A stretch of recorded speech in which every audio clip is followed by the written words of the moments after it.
Shalom, selamat sore teman-teman yang dikasihi oleh Tuhan Yesus Kristus. Sore hari ini kita berjumpa kembali untuk merenungkan bersama-sama mengenai tema tetap berharap pada Tuhan.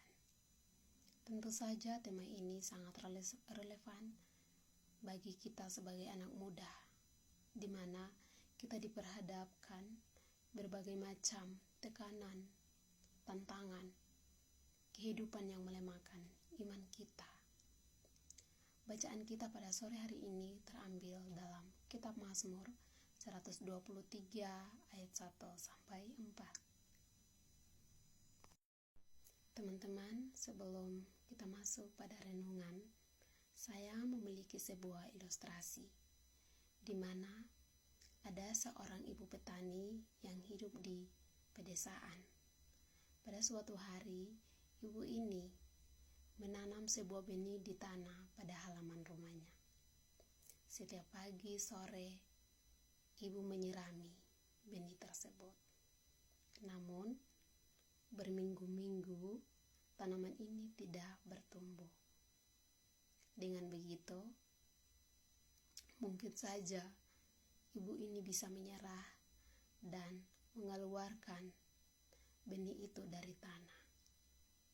Tetapi ibu ini tetap percaya bahwa walaupun benih ini tidak bertumbuh, namun pada waktunya akan bertumbuh. Seiring berjalannya waktu, benih ini mulai timbul dengan tunas yang kecil, sehingga apa yang dirasakan oleh ibu ini merasa bahagia, sukacita, gembira, karena selama yang ia harapkan itu tidak sia-sia. Karena dia percaya bahwa segala sesuatu itu akan bekerja sesuai dengan waktunya.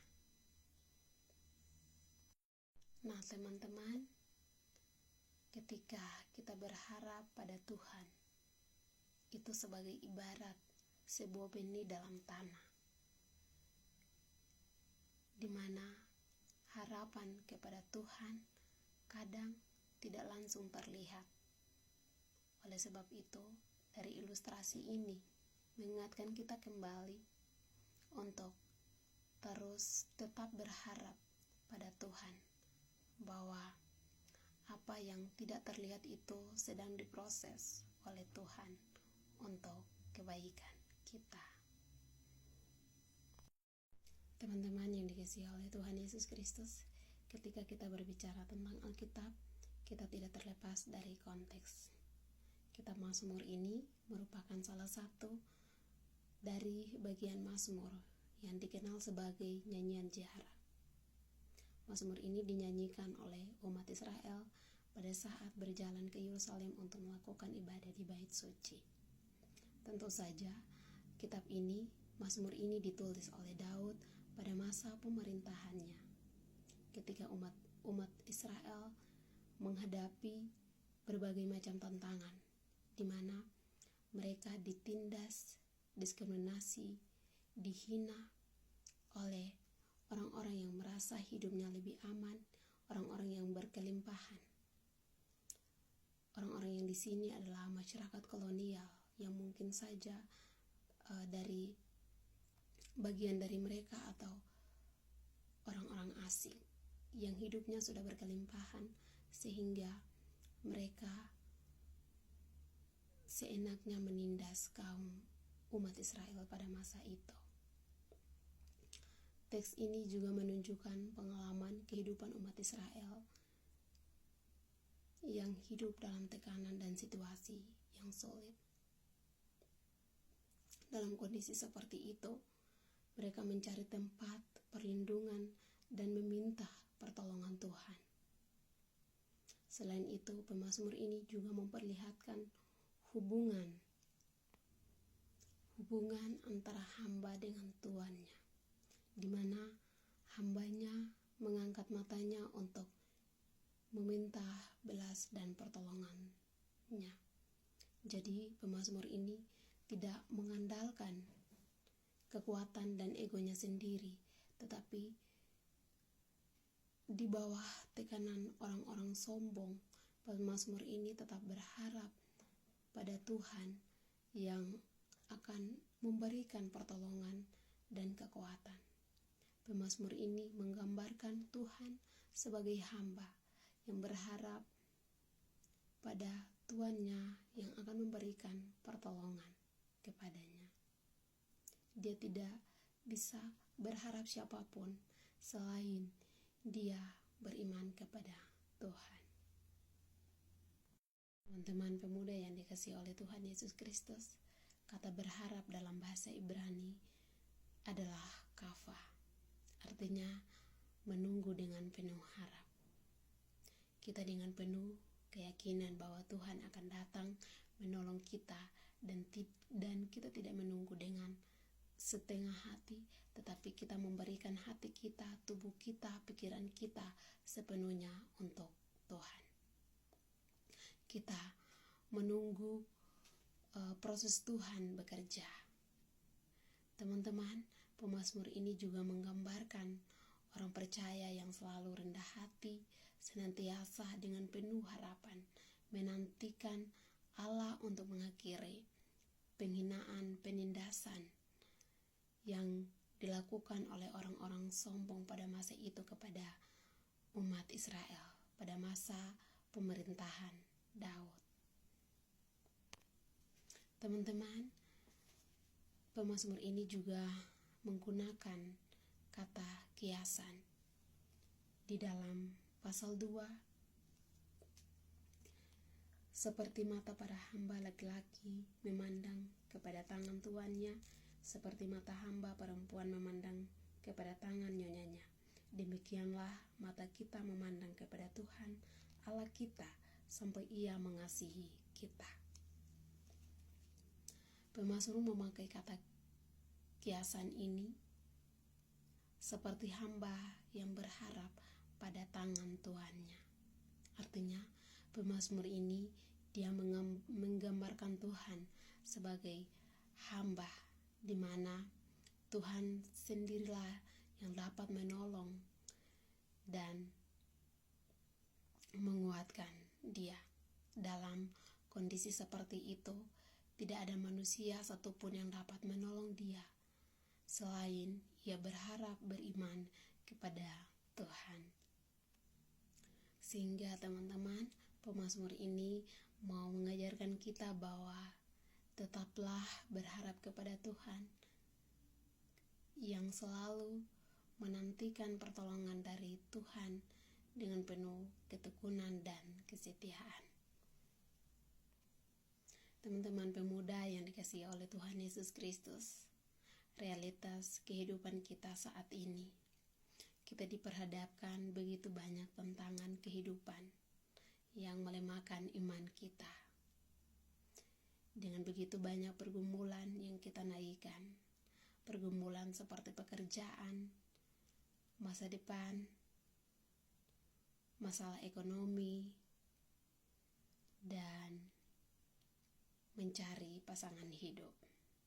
Tentu saja dengan pergumulan-pergumulan yang kita naikkan belum dikabulkan oleh Tuhan, sehingga itu membuat kita tidak mau percaya lagi dengan Tuhan, bahwa kita mau keluar dari Tuhan untuk kita mencari sumber kekuatan lain daripada Tuhan itu sendiri. Tetapi teman-teman, sore hari ini firman Tuhan mengingatkan kita kembali bahwa tetaplah berharap kepada Tuhan. Berharap kepada Tuhan artinya kita bersedia menunggu untuk Tuhan bekerja. Tuhan bekerja sesuai dengan kehendak dan waktunya sendiri. Tuhan bekerja bukan sesuai dengan kehendak dan kemauan kita sendiri, tetapi kita mau serahkan seluruh pergumulan hidup kita ke dalam tangan Tuhan. Kita berdoa, kita percaya, kita berharap bahwa di balik dari semua doa-doa kita ada sesuatu yang Tuhan sediakan buat kita. Dan tentunya itu bukan adalah waktu kita, tetapi itu adalah waktu Tuhan sendiri. Ketika Tuhan sudah memberikan semuanya itu buat kita sesuai dengan waktunya, maka percayalah itulah yang terbaik buat kita. Oleh sebab itu, kita harus terus berharap, kita percaya akan waktu Tuhan. Teman-teman, tugas kita adalah menunggu dengan sabar, dengan kesetiaan, dengan ketekunan. Ketika kita terus bersabar untuk menunggu jawaban dari Tuhan, maka perlahan-perlahan Tuhan akan menjawabkan semuanya itu satu persatu. Teman-teman, di dalam kitab Roma juga ditegaskan bahwa Roma 15 pasal 13, semoga Allah sumber pengharapan memenuhi kamu dengan segala sukacita dan damai sejahtera dalam iman kamu, supaya oleh kekuatan Roh Kudus kamu berlimpah-limpah dalam pengharapan.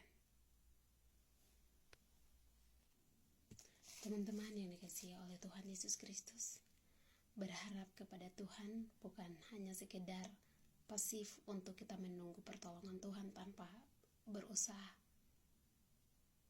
tetapi kita juga aktif, di mana kita memiliki iman yang teguh dan percaya kepada Tuhan bahwa akan adanya pertolongan Tuhan melalui dengan berusaha, berdoa, dan terus bergumul apa yang menjadi pergumulan kita saat ini.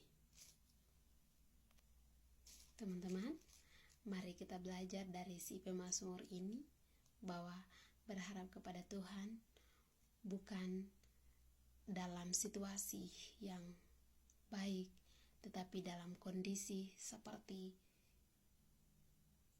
itulah kita terus berharap dan menantikan pertolongan Tuhan, dan kita percaya bahwa Dia sendiri juga akan memampukan dan menolong, menguatkan kita, karena kita tidak punya kekuatan lain selain kita beriman kepada Tuhan yang memiliki sumber kekuatan dan pengharapan kita kepada Yesus Kristus.